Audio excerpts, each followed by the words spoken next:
Bueno, continuando con esta actividad, vamos a entrar entonces ahora, recordando que estamos analizando las formas del valor, es decir, el valor de cambio, que es la forma que adquiere. Esto es una categoría dialéctica de forma y contenido. El contenido es el trabajo que está en la mercancía y la forma, entonces ahora estamos viendo cuál es la forma que adquiere. Este concepto de forma es utilizado reiterativamente y por lo tanto tenemos que estar atentos cuando se utiliza en un sentido y cuando se utiliza en otro. Lo alerto a lo que vamos a entrar ahora. Entonces vamos a estudiar la forma simple, concreta, accidental o fortuita del valor. Es decir, en términos generales es cuando cualquier mercancía se intercambia por cualquier otra.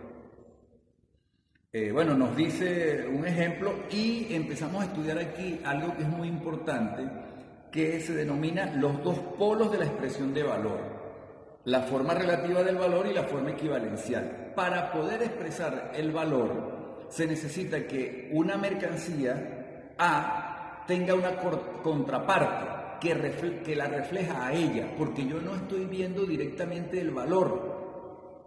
Por más que haga el esfuerzo químico o con microscopio, con lo que sea, el valor yo no lo voy a poder ver. Y entonces lo que hago es que veo otra mercancía que me indique el valor. En algún sitio, Maru utiliza el ejemplo, él dice un pilón de azúcar, un saco de azúcar. ¿Y cómo se mide? Se mide cuando yo, en los términos antiguos, podría decir que utilizo una romana, una balanza, y en una parte voy a poner una cantidad de hierro que pese 1 kilo, por ejemplo, y en otra parte le voy a ir adicionando azúcar hasta que me llegue a 1 kilo. Esto yo no estoy viendo, en esta parte de la romana que pesa, yo no estoy viendo 1 kilo de azúcar, yo estoy viendo es 1 kilo de otra cosa, pero que me sirve de referente para saber que aquí hay 1 kilo de azúcar. Esto sería más o menos el ejemplo que nos permite decir cuál es el valor, propiamente el valor, el trabajo socialmente necesario, y la forma, cómo se representa ese valor. En este caso que estamos hablando de peso de algo, se representa en kilos. El valor se representa en trabajo socialmente necesario, pero yo no lo veo, sino en algo que es el equivalente de ese trabajo. Entonces, desde el punto de vista metodológico, para explicar eso, Marx nos dice que la expresión del valor, es decir, la forma, lo que expresa el valor, tiene dos polos, la forma relativa y la forma equivalencial. En esta forma simple, vamos a estudiar la forma simple, del valor reside el secreto de todas las formas de valor. Por eso es que es en su análisis donde reside la verdadera dificultad del problema.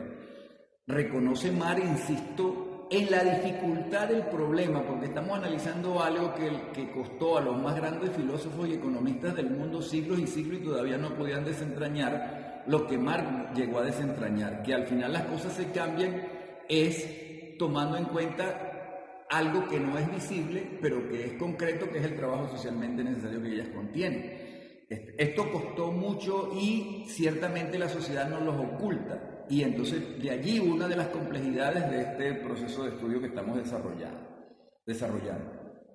Dos mercancías distintas, A y B, en nuestro ejemplo el lienzo y la levita, desempeñan aquí dos papeles manifiestamente distintos. O sea, yo cambio una por otra. El lienzo expresa el valor en la levita sirve de material para esta expresión de valor. La primera mercancía desempeña un papel activo, la segunda un papel pasivo.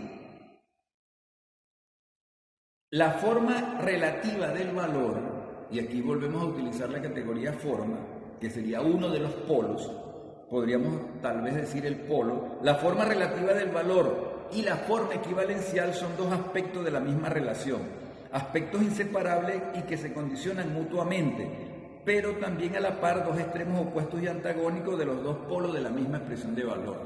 Una es el equivalente y la otra es la forma relativa. Estos son los dos elementos centrales de la forma simple.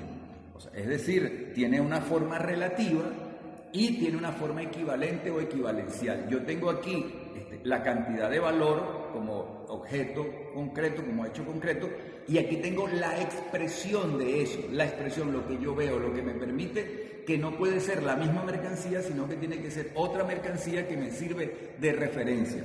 En la forma simple se caracteriza porque es cualquier tipo de mercancía que se intercambia, no una mercancía en particular.